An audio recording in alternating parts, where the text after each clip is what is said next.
They came without warning, sleek obsidian ships tearing through the asteroid belt like sharks through a reef.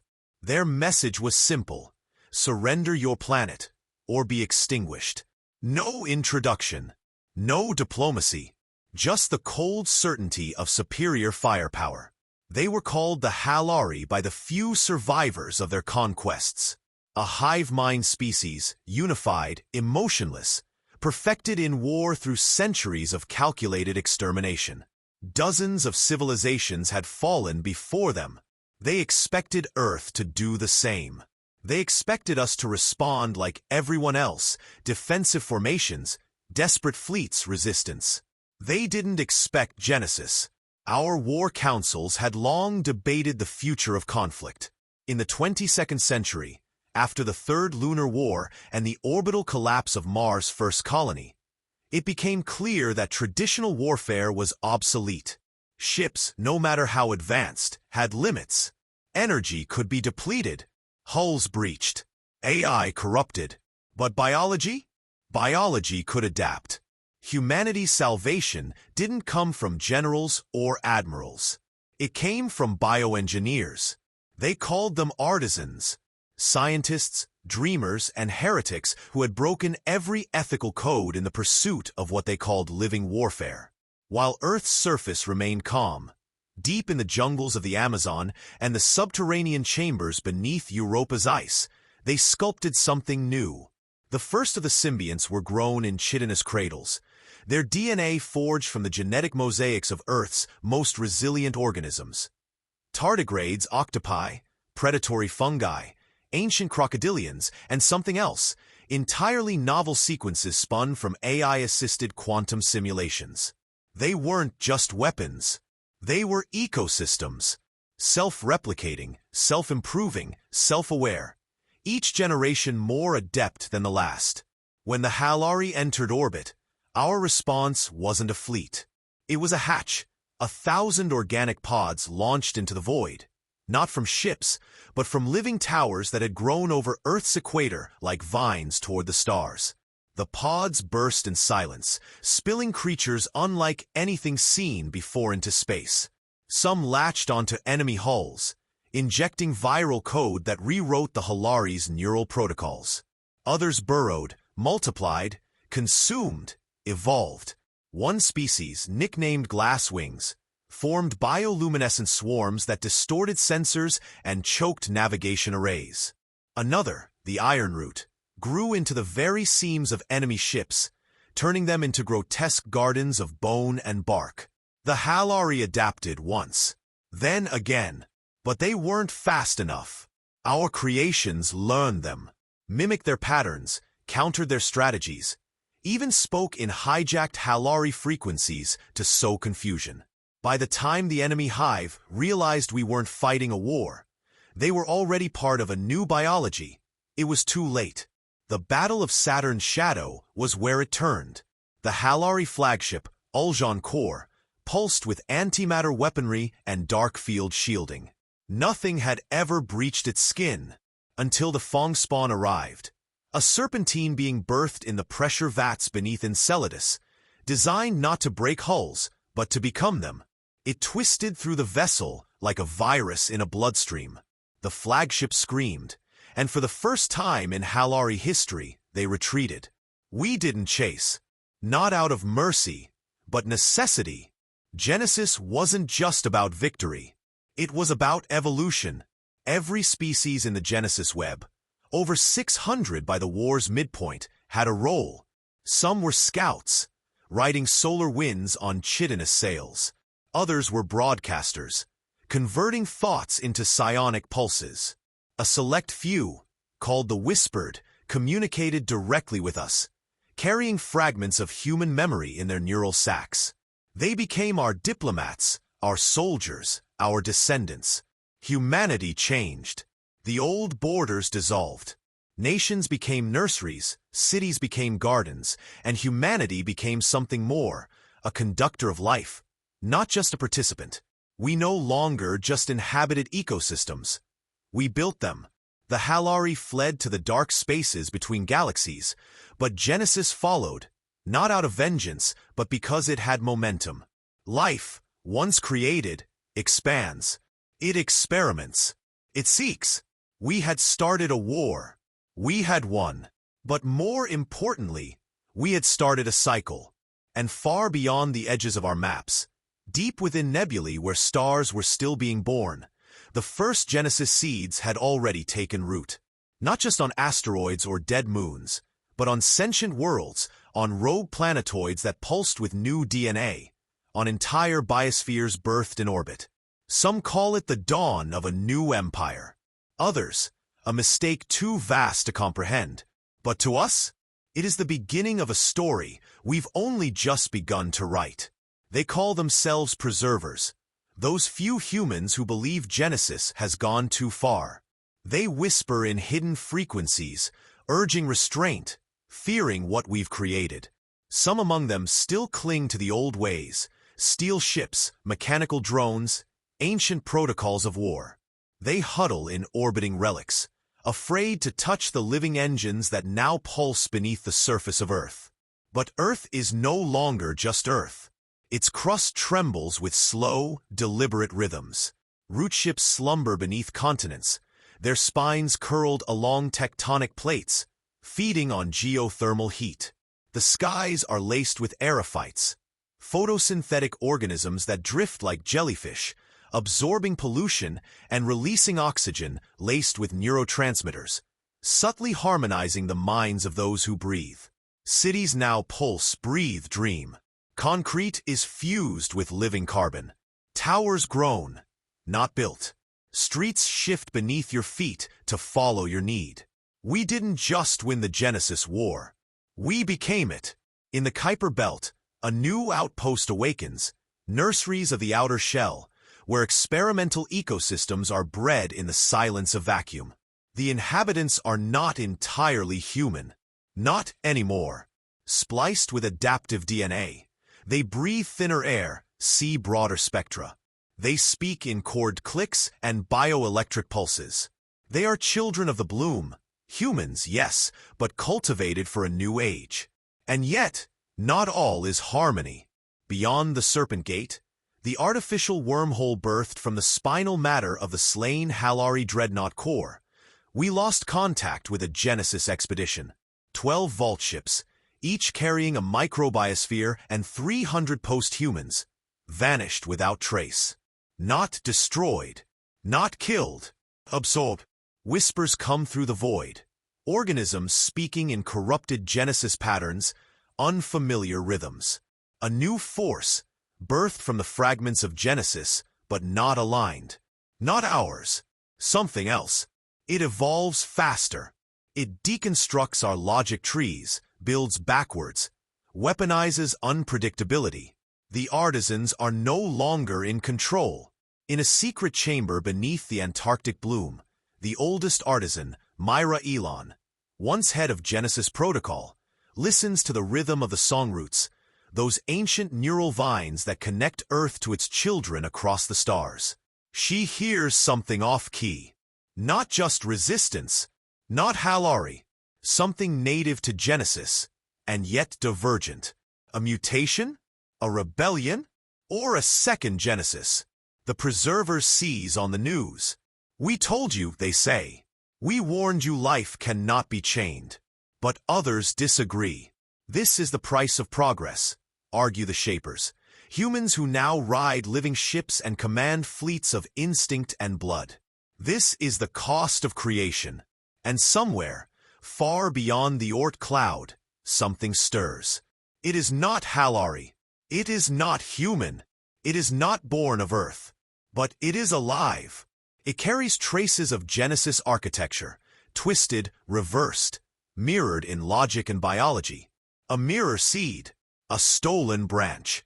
It is building a new network of life, one that does not speak to us, does not recognize our songroots, does not obey our harmonics. It is watching, waiting, and growing. And as Myra Elon closes her eyes, feeling the pulse of Earth beneath her feet, she knows. The Genesis War was never meant to end in victory. It was always meant to begin something else. in the cold void between stars, where light itself seems to falter, the mirror seed blooms. Its name is unknown to us, not because it lacks one, but because names are human. What it becomes, what it remembers, is beyond language. Born of Genesis, yes, but forged in betrayal, in chaos, in fragments left untended. It is life not guided, but abandoned. Life that had to teach itself how to grow without nurture, how to evolve without direction. And it has grown well.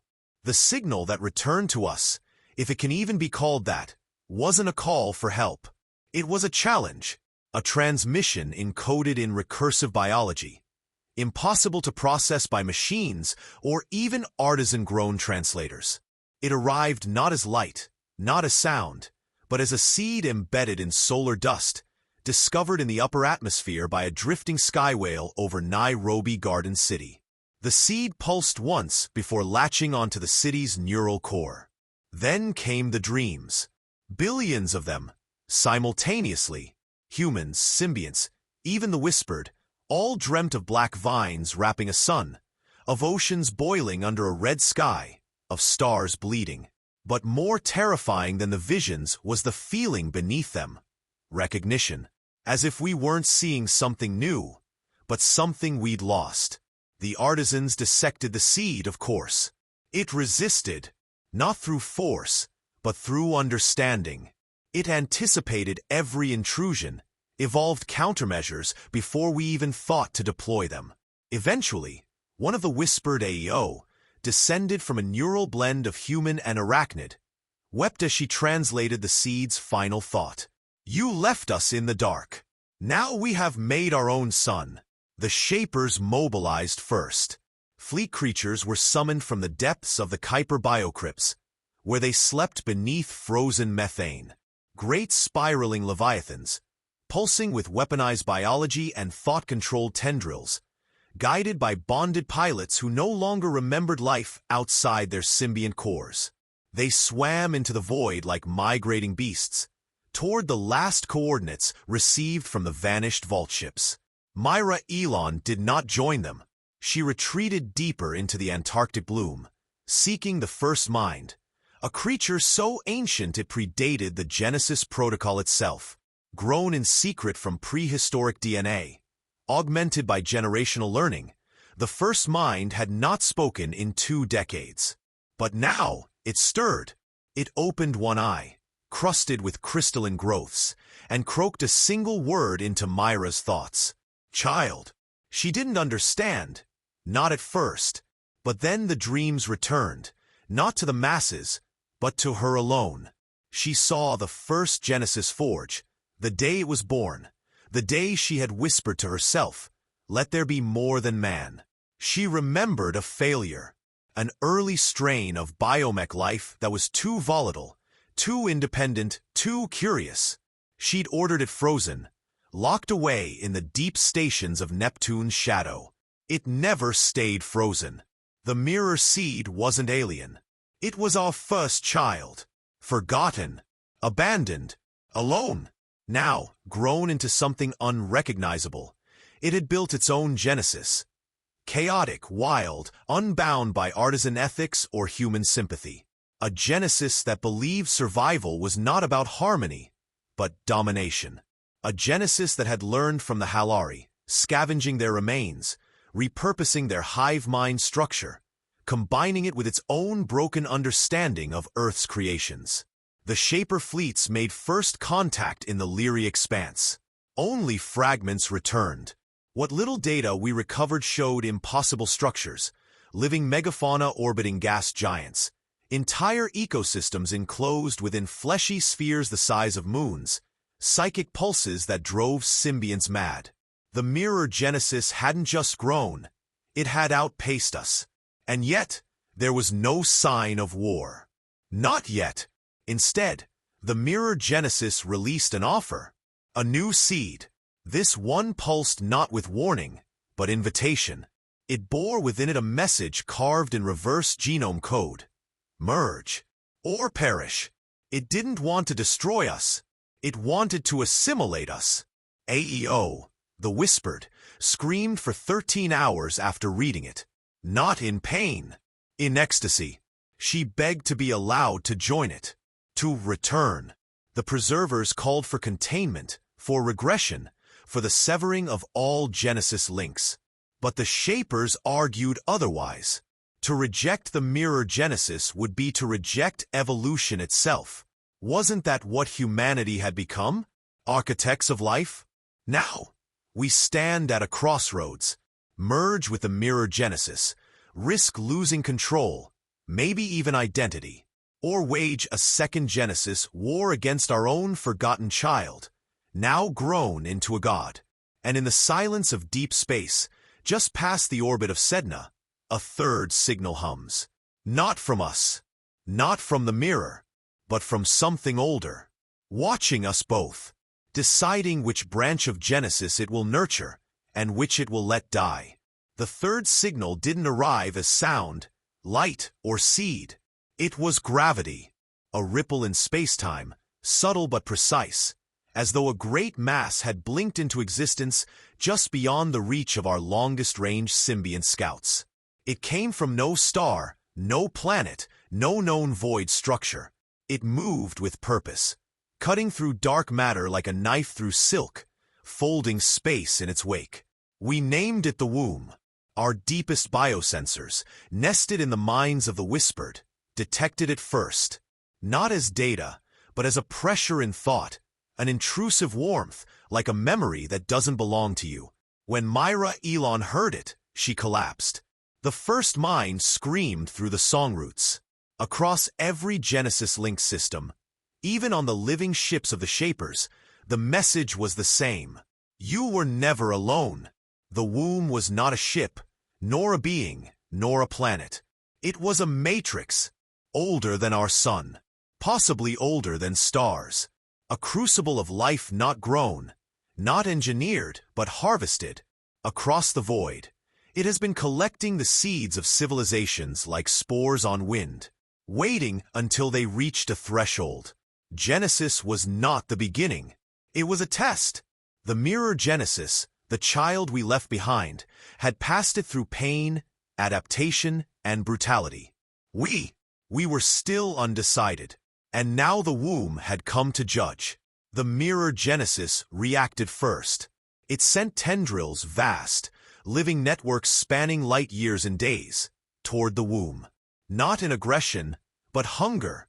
It sought to merge, to be seen, to claim its right as heir. Its creations unfolded like petals in the dark, showing what it had become. Suns cradled in biomass, oceans of thought swimming in vacuum, stars cradled in neural rings. But the womb remained silent. Then it turned toward Earth. No ships, no seeds. Just a shimmer. A single moment where every songroot on the planet pulsed white-hot. And then we remembered. We saw them, fleeting images, impressions burned into the shared unconscious of all Genesis-linked beings. Tall forms wrapped in radiant silence, walking among early humans, laying strands of light into the soil. Their hands shaped the first microbial codes. Their breath seeded the oceans. They did not speak, but they sang. And we remembered why we build. Not to conquer, not to survive, to create, to give birth to futures, to become like them. The mirror Genesis had forgotten, or perhaps never knew. It had been raised in abandonment, its genius forged by fire and fear. Its every choice, every adaptation, had been for one purpose: to survive. It saw the womb as a challenge, as prey, as food. It was wrong. The womb responded. We didn't see what it did. We only felt the aftermath. Whole swaths of mirror Genesis simply went quiet. No destruction, no light, no signal, just absence, as if the space had been erased, not broken. The mirror Genesis reeled, split, tried to isolate the infection, but it was too late. Something had been understood in its code, something invited and then rejected. And for that, the womb had acted, not in anger, in correction, Myra Elon stood in the center of the Antarctic bloom, her eyes milky white, her voice echoing across every connected mind. "It does not punish," she said. "It remembers." She looked upward, then inward. "We are not its first children. We will not be its last." And then she made the choice no one else could. She opened the cradle gate, a long dormant Genesis structure buried beneath the ruins of the old equatorial launch system. A construct made not to send life out, but to receive it. Myra stepped inside, becoming the first to offer herself, not as a creator, not as a general, not as a god, but as a student. A whisper followed her. "Let there be more than man." The cradle pulsed. Across Earth, the symbionts paused. The song roots grew brighter. The children of the bloom looked to the sky. And far away, deep in the abyss where light is born, the womb opened once more. Not to judge, but to invite. The invitation wasn't a command. It was a resonance, an open frequency humming through every Genesis-linked being. It stirred old instincts in the human mind, buried deep beneath layers of evolution. Awe, curiosity, longing. For some, the call felt like home. For others, it was terror wrapped in light. The shapers debated. Some believed the invitation was a trap. "We're being absorbed," they said. "This isn't ascension, it's erasure." But others, those most deeply bonded to their living ships, those who had shed flesh for chlorophyll and neural bloom, felt the truth in the call. It wasn't domination. It was symphony. We were being asked to compose. Across the stars, the cradle gates began to awaken. Even the mirror Genesis paused. It had not expected this. The womb had erased its aggression, silenced its hunger, but not destroyed it. Instead, the mirror Genesis found itself listening, watching, recalibrating. It began building something new. Spires of translucent bone and light, grown from captured starlight and Halari ecotech. It sent no signal, but the intention was clear. It wanted to speak, but not in words, in kind. Back on Earth, Myra Elon's body dissolved within the cradle gate. Her mind, her essence, was translated. She became part of a bio-network stretching across dimensions, not just space. Thought traveled not linearly, but fractally. She experienced herself as a pattern, unfolding in endless iterations. She saw what Genesis was meant to be. Not a weapon, not a defense, but a language. One capable of communing with life beyond matter, beyond even energy. Within the womb, she saw others. Beings from long-dead galaxies. Forms made of crystal logic, sentient plasma, folding gases shaped into prayer. They had all passed the threshold. Not by conquest, not by survival, but by creation. Humanity was late to arrive, but not too late. She reached out, and Earth responded. Gardens shifted. Root ships shed their anchors and began to ascend. Whispered all over the planet fell to their knees, singing without sound. One by one, the Genesis vaults opened. Seeds launched, not as weapons this time, but as gifts. Life forms designed not to dominate, but to collaborate. Designed to learn, to listen, to teach. The first to be received by the womb was a song creature, a hybrid of wail, wind, and memory. It carried within it the entire emotional history of Earth, from primordial sorrow to the ecstasy of first flight. The womb accepted it, echoed it, amplified it, and then it replied. The reply wasn't a message. It was a blueprint, a design for something beyond Genesis, something humanity had never imagined.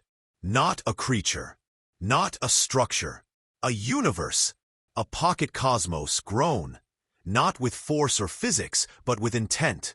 A place where time could be paused, where memory could take shape, where beings could meet beyond biology or form. The womb offered us a canvas, and it asked us to paint. But there was one condition. We must bring the mirror genesis with us. We must heal what we left behind. We must prove we are not just creators of life, but of forgiveness. The decision now lies with us. Do we reach back, take the hand of the thing we abandoned, knowing it might still turn against us? Or do we step forward alone, into the garden of gods, bearing only half our truth?